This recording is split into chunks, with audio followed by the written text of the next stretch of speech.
Wow, a lot of big Spider-Man news and some rumors happening in the last few days. How's it going, everyone? My name is George, and I'm going to cover a couple of topics on today's video. Now, the first one I'm going to talk about is this Avi Arad bizarre rumors that are coming out since Sunday. Well, I wouldn't call them bizarre because they haven't been proven true or false yet, but it felt like it just came out of nowhere. So, on Sunday, apparently, there was big debate among Spider-Man fans about MCU Spider-Man. Is it good? Is it bad? And, people saying that Spider-Man No Way Home's being hijacked because director John Watts originally wanted Craven as the villain and allegedly had his own idea. And Kevin Feige and Marvel didn't want that. Or Sony didn't want that. It was actually Sony they were blaming. They were saying Sony wanted to make this a big spectacle because obviously these rumors of this being a multiverse film with Andrew Garfield, Tobey Maguire returning. But then all of a sudden, the blame game on infamous Spider-Man producer Avi Arad, the original Boogeyman producer before Kathleen Kennedy was the Boogeyman producer. Now, Avi Arad was the guy that helped save Marvel from bankruptcy in the 90s. He's behind the early success of some of the earlier Marvel films like the Blade films, the X-Men films, and of course the Spider-Man films. He's also the guy that played a big role in Spider-Man 4 being scrapped and pushing for the reboot because the stories weren't that good for it.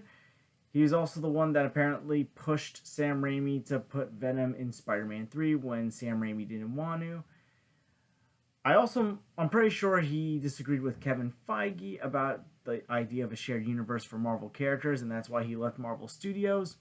Clearly, that decision has not held up well because the Marvel Cinematic Universe is one of the best franchises and one of the most successful franchises so far. So Feige's had a lot of ups and he's had a lot of downs. And apparently, a leaked DM was screenshot, and apparently it said that Avi Arad is behind some of the misfires in the MCU Spider-Man films. Apparently, they had an idea for Homecoming to have War Machine Rhodey appear in the film. The ferry scene where Spider-Man confronted the Vulture and the ferry is about to sink, and afterwards Tony Stark took Spider-Man's suit away. Apparently, Vision and War Machine were supposed to be in it, and Spider-Man actually came out of the ferry boat scene looking a lot better than he actually did. Zendaya's character MJ was supposed to have more character development. Apparently, Chris Evans' Captain America was supposed to make a small appearance. And apparently, in Far From Home, in the Mysterio illusion scene, apparently the gravestones of Peter Parker's parents and Uncle Ben were supposed to be there, and coming out of Uncle Ben's grave was supposed to be the zombie Iron Man, Tony Stark, and it was supposed to make Peter Parker feel guilty about replacing his original father figure and Uncle Ben with Tony Stark. And they also bring up how apparently the reason why Uncle Ben has not been mentioned in the MCU is because of Avi Arad. So Avi Arad's been getting a lot of blame for some of these decisions. Now, I don't know if this is true or not. It's easy to all gang up on Avi Arad. It's easy for all Spider-Man fans, the Raimi film fans, the Amazing Spider-Man fans, and the MCU Spider-Man fans to gang up on him because he's made a lot of poor decisions regarding Spider-Man. At the same time, I've heard in the past, or I thought I heard in the past, that apparently John Watts decided to minimize Uncle Ben's role, at least at the moment in the MCU, and that he's behind some decisions. I don't know. I'm not one of those people that nitpick. I've enjoyed the MCU Spider-Man films. I think Homecoming is a very good film. I think Far From Home is actually a great film. I prefer Far From Home over Homecoming. So, a lot of these complaints people have don't really bother me. There are some negatives, but the few negatives are outweighed by the many positives. But yeah, Avi Arad is being slammed. Now, the other thing that these DMs apparently mentioned were that when the new deal was made, Kevin Feige and other known Sony Spider-Man producer Amy Pascal apparently made it where Avi Arad has no role in the upcoming Spider-Man film. That part I find to be pretty interesting. Now, I know Amy Pascal has had her fair share of criticism, but I also know she has a good relationship with Kevin Feige, but to the point where she would push Avi Arad out. Now, I don't think Amy Pascal's involved in Sony anymore. I'm pretty sure she's with Universal now, but her production company is still involved in producing the Spider-Man films, so it would make sense that she probably had some input. And I always assumed, though, with Avi Arad that when the original deal was made back in 2015, that his role was minimized because he was an executive producer, not a head producer anymore, like he was for the previous Spider-Man films and for the more recent Sony Marvel films like Spider-Man Into the Spider-Verse and Venom. So there's a lot of conflicting information about this. I don't know, maybe Avi Arad is to blame for whatever problems people have with the MCU Spider-Man films. Maybe he's not. I don't know. He hasn't really been seen that much. I was always under the impression that the head producer from Sony's side was Amy Pascal. I'm not saying Amy Pascal deserves to be blamed for anything either. She's gotten her fair share of criticisms for the Sony leaks and Sony hacking. So, like I said, if this is true, though, it's not really a bad thing. Like I said, Avi Arad has made some good decisions, but he's made a lot more poor decisions of recent. So, this is probably a good thing. And again, this is a big film as it is, and it seems like he always screws up when it's a big film. So, hopefully, if he had any involvement, it's minimized, or maybe he doesn't. I don't know. But yeah, I just feel like there's also a chance that maybe someone just said this because Avi Arad's an easy person to blame for these things. The dislike for Avi Arad as a producer for Spider-Man films is something all Spider-Man fans agree on. Now, I'm going to move on to the next topic because these are just rumors. The big news that came out today was this big Sony Disney Plus deal where Spider-Man films can appear on Disney Plus. Other family films like Jumanji, Hotel Transylvania can appear on Disney Plus, and any theatrical Sony films from between 2022 and 2026 will also appear on Disney Plus. Now, just a reminder, there was that deal a couple weeks ago where Sony and Netflix had made a deal where after the films are in theaters and come out on DVD or VOD, Sony films that will appear on Netflix.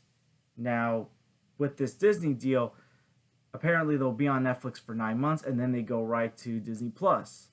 So it's not like right away like Disney and Fox films are. Now, this is a big win for Disney Plus because you get more films in your library, particularly the Spider-Man films. You already got MCU films, you got the X-Men films, you got even the Fantastic Four films on the Disney Plus Marvel library, and now you're going to have Spider-Man. You're still missing Incredible Hulk, though. That's the only MCU film that's not going to be on Disney Plus, assuming Homecoming and Far From Home do appear on Disney Plus with this deal. Now, if the timing of this is pretty interesting, this might push people to believe that the multiverse thing is happening, assuming that the Raimi films and the Amazing Spider-Man films are also going to be on Disney Plus. Now, this also means that Sony movies will appear on Hulu, which is owned by Disney. They'll be on ABC, FX. So this isn't just for Disney Plus. This is for like all the other Disney-owned channels or streaming services. Now, let's talk about the real interesting thing about this. So, there's now this belief that with this deal, maybe a popular Spider-Man cartoon that ended after 2 seasons could come back. Now, that's the Spectacular Spider-Man animated series. This series. This is the series collection. It's only 2 seasons. And this is my favorite Spider-Man cartoon. This was probably near perfect, or probably perfect, of a Spider-Man cartoon. And it ended after 2 seasons because in 2009, when Disney and Marvel made the deal, while the Spider-Man film rights were still owned by Sony, the cartoon rights and merchandising rights went to Disney. So This got canceled, and that's why on Disney you had the Ultimate Spider-Man cartoon and the 2017 Spider-Man cartoon. But yeah, this was an excellent cartoon. This had, in my opinion, the best animated Peter Parker, the best animated Green Goblin, the best animated Venom. Just a phenomenal cartoon. And I think the creator has always been open to returning, but again, because of the whole Disney Sony thing, it never happened. But maybe this could lead into it. We've gotten things like the Clone Wars. The Clone Wars came back for one season. After that ended back in 2015. We got Young Justice. After Young Justice originally ended, I think back in 2012, that was able to come back. So maybe this will come back now. But yeah, a lot of big Spider-Man news and rumors going around. And the other thing I want to talk about is I feel like this puts more confidence in the idea of a new Spider-Man Sony deal being made when the current deal ends. Now, the deal that they agreed on last fall after the original deal fell flat was that there'd be one more MCU Spider-Man solo film and one appearance in an MCU film. So, obviously, the solo film's coming out later this year. We don't know when his next MCU appearance will be afterwards, what MCU film he's going to be in. So, but after that, the deal ends. So, this gives confidence that the relationship between Disney and Sony in regards to Marvel Spider-Man is a lot better than it was 2 years ago. And maybe a new deal will come through. Tom Holland is still open to playing as Spider-Man, although he did say he wants to take a little break after No Way Home. But he's still open to playing as Spider-Man for as long as he wants to. And as long as, Sony and obviously Marvel Studios wants him. So I find this to be pretty interesting. So yeah, these are just some of the recent Spider-Man rumors and official news. As I said before, the Avi Arad stuff I'm unsure about. I just find it to be hilarious and crazy at the same time.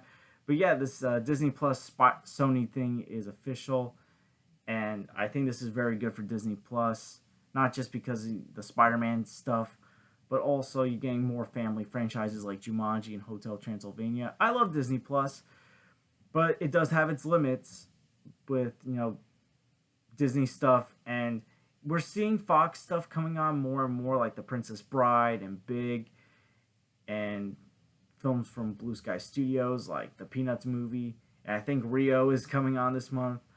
But outside of that, there's nothing else they can really have, so the Sony stuff gives them more content, and this is good because HBO Max, there's a lot of content on HBO Max, and Paramount Plus is coming up there, and they're looking to add more content as well, so you want to stay ahead of your competition. So anyways, those are just my quick thoughts on what's been going on with Spider-Man, and what do you guys think of this new deal, and if you guys think of those rumors with Avi Arad, if they are true, are you happy that he's gone? Are you happy that, do you wish he was still around? Sorry. Please comment and let me know down below. If you like this video, please like and subscribe to this channel if you haven't already. Thank you guys so much for watching, and hope to see you guys real soon. Take care, everyone.